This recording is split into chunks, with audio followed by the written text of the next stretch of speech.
Shush. I'm not going to tell this man what to do, but I will say that if I had his place, I'd fire every single one of them, Pete. That's a very good question. Well, it's a question we've thought a lot about. We're doing a complete review of every single aspect of what happened with the botched withdrawal of Afghanistan and plan to have full accountability. It's one of the first things we announced at the Defense Department for that reason, sir.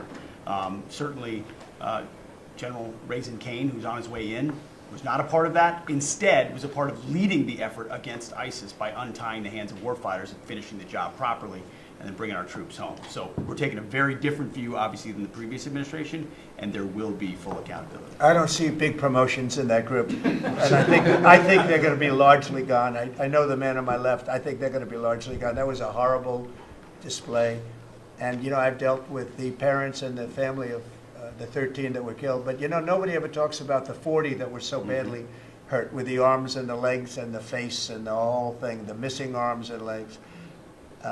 It was so terrible the way that was handled, and it should have been gone through Bagram. We have a big base with big fences and nobody can get in, and you have hundreds of acres instead of a little local airport where the whole place went crazy. That was so badly handled, and I would think that most of those people are going to be gone. Are we going to take Bagram back? So I'll tell you what has bothered me very much, very, very much. We give billions of dollars to Afghanistan. Nobody knows that. Nobody knew that. Do you know we give billions of dollars to Afghanistan? And yet we left behind all of that equipment, which wouldn't have happened. You know, we were getting out under me. I'm the one that got it down to 5,000 people. We were going to get out, but we were going to keep Bagram, not because of Afghanistan, but because of China, because it's exactly 1 hour away from where China makes its nuclear missiles. So we're going to keep Bagram. We were going to keep a small force on Bagram. We were going to have Bagram Air Base, one of the biggest air bases in the world, one of the biggest runways, one of the most powerful runways in the sense that it was very heavy concrete and steel. You could carry about anything. You could land anything on those runways. We gave it up. And you know who's occupying it right now? China. Biden gave it up. So we're going to keep that, and we're going to have a withdrawal, and we're going to take our equipment. We're going to do it properly. We're going to do it we're going to keep the equipment. Well, they ran out. It was, what happened there was, in fact, you know, in all fairness to Putin, when he saw that, he said, well, this is our time to go into Ukraine, I guess, because the timing seemed to be about right. But we send them billions of dollars in aid, which nobody knows. If the American public knew that, they know it now. And if we're doing that, I think they should give our equipment back. And I told Pete to study that. But we left billions, tens of billions of dollars worth of equipment behind. Brand new trucks. You see them display it every year on their little roadway someplace where they have a road and they drive waving the flag and talking about America. Beautiful equipment that's all, I mean, the top of the line stuff, brand new stuff. Now it's getting older. But you know what? We're going to pay them. I think we should get a lot of that equipment back. You know that Afghanistan is one of the biggest sellers of military equipment in the world. You know why? They're selling the equipment that we left. We're first. They were second or third. Can you believe it? They're selling 777,000 rifles, 70,000 armor-plated. Many of them were armor-plated trucks and vehicles. 70,000. If you think of a used car lot, the biggest one in the country, if I would say, JD, if somebody had 500 cars, that would be a lot. This is 70,000 vehicles we had there, and we left it for them. I think we should get it back. Mr. President, the spending bill that passed last night aims to cut $2 trillion. Right. Can you guarantee that Medicare, Medicaid, Social Security will not be touched? Yeah, I mean, I have said it so many times, you shouldn't be asking me that question. Okay? This will not be read my lips. There won't be read my lips anymore. We're not going to touch it. Now, we are going to look for fraud. I'm sure you're okay with that, like people that shouldn't be on, people that are illegal aliens and others, criminals in many cases. And that's with Social Security. We have a lot of people. You see that immediately when you see people that are 200 years old that are being sent checks for Social Security. Some of them are actually being sent checks. So we're tracing that down, and I have a feeling that Pam is going to do a very good job with that. But you have a lot of fraud.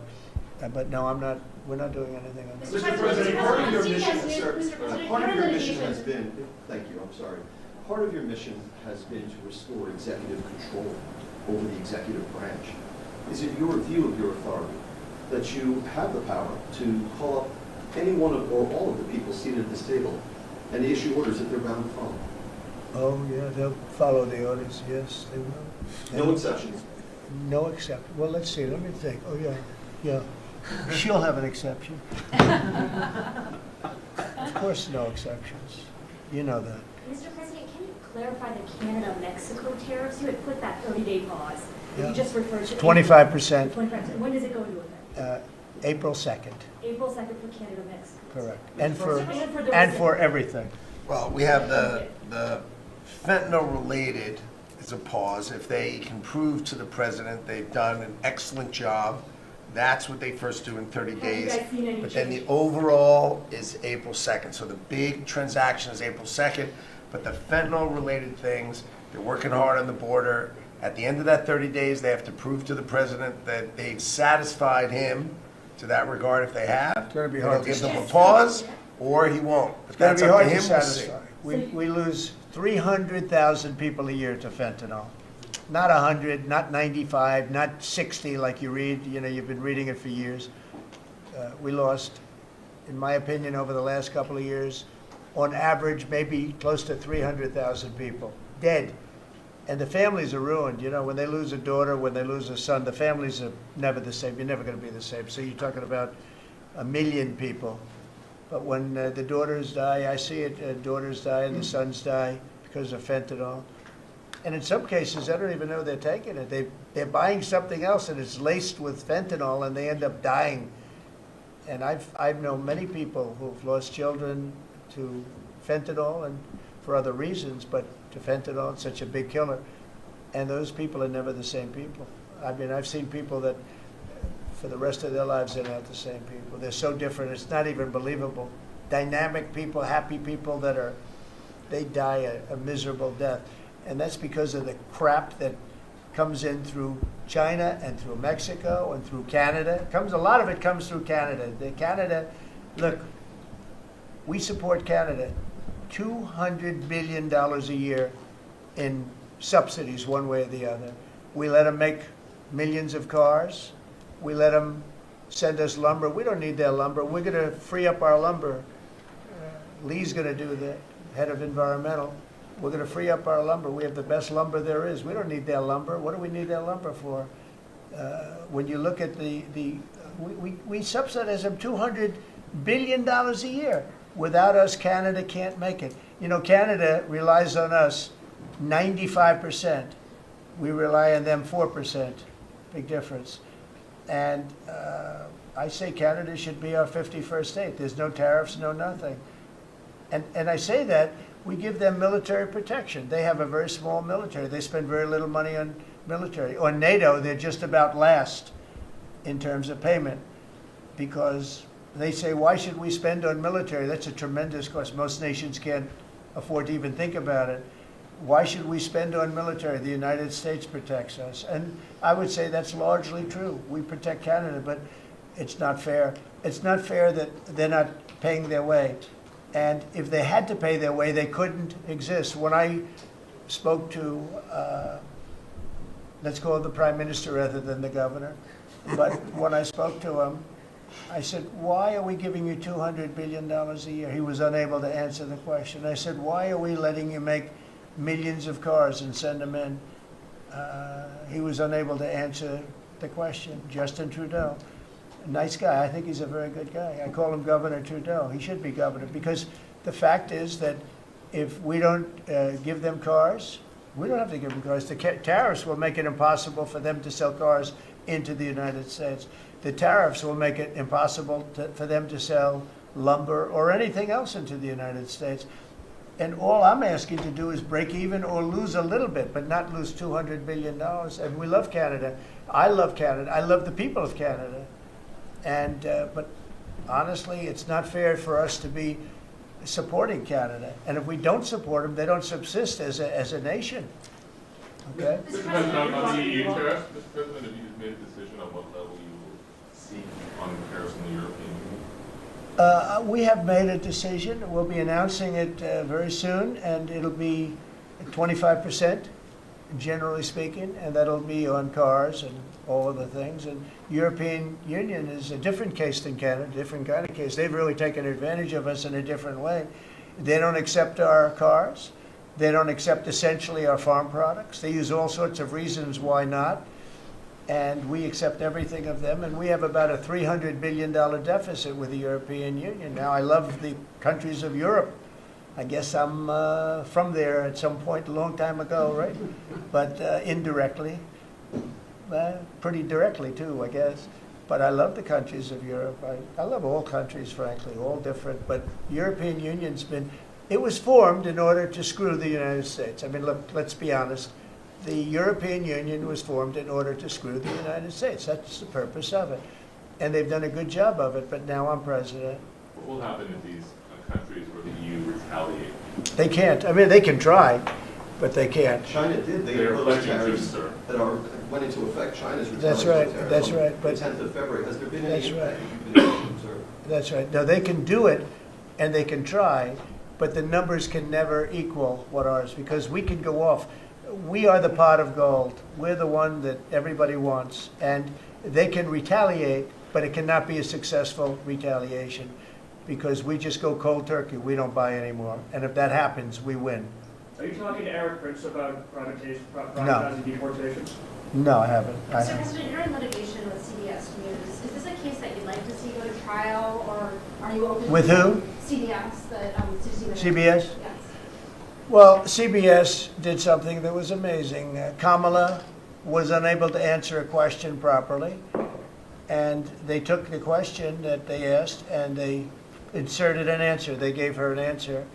This was 2 days before the election, right before the Sunday night before the election. And they wrote out they put her words from another question that was asked about a half an hour later, and they put that into the question. Nobody's ever even heard of it before. Nobody's ever heard of anything like this before, but they then did it, they say, on numerous occasions. And the FCC is looking at it very strongly, and everybody's looking at it, but nobody's ever seen anything. Think of it, they took her answers and they changed them. And I don't mean they changed a word or two, or they cut off a half a sentence, or they cut off a couple of words. I mean, I've had that happen too, but that you just say, then they say, well, we want brevity. We wanted to do it for time. They took out her answer and they inserted an entirely different answer that made her sound competent. And they did this, and nobody's ever, I thought I've heard of everything when it comes to that stuff. No, I've never heard of it. Nobody's ever seen. So we sued, and we are in discussions of settlement. What would the number be? What's a number that you would think would be? I think it's a lot. No, I mean, it could have, it probably did affect the election. I mean, we won by a lot. As I said, too big to rig, but it probably did affect the election. Probably could have won by more, but I could have lost the election because of that. We have to get to honest elections. We have to go back to paper ballots. We have to go back to voter ID. One-day election, ideally, or short-term, not these 48-day and 61-day elections where boxes are put in a room and, let's move the boxes because we're putting in a new air conditioning system. Then you see the boxes move, and then you say, well, where are all the boxes? What happened to the boxes that never came back? Now, our elections are extremely dishonest. We're the only country in the world that has mail-in voting and all of these different things that we put in. No other country in the world has it.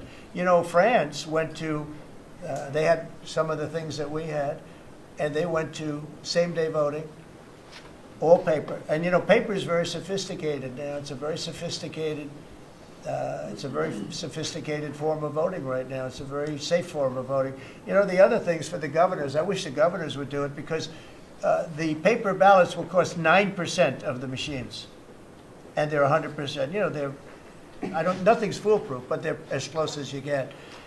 So we'll see what happens. But on the 60-minute thing, nobody's ever seen anything like it. Would you link the FCC action to the litigation? I don't think it's linked, but probably the lawyers look at it, because I know it's going along. FCC is headed by a very competent person, and you have some very competent people on the board, and so I think they're looking at it very seriously. So Yeah, of all the deals that you've done in your life, all the people you've sat across from and negotiated with, is President Putin distinct in any way? he's a very smart guy. He's a very cunning person, but I've dealt with some people I've dealt with some really bad people. But I will tell you, as far as this is concerned, you have to understand, he had no intention, in my opinion, of settling this war. I think he wanted the whole thing. When I got elected, we spoke, and I think we're going to have a deal. I can't guarantee that. You know, a deal is a deal. Lots of crazy things happen in deals, right? But I think we're going to have a deal. If I didn't get elected, I believe he would have just continued to go through Ukraine, and over a period of time, a lot of people would have been killed, would have lasted for a period of time. And the reason that Ukraine, and I have great respect for the Ukraine as fighters, they're great fighters, but without our equipment, that war would have been over, like people said, in a very short period of time. Is there a time? And if you remember, I gave the javelins, and the javelins are the things that knocked out those tanks right at the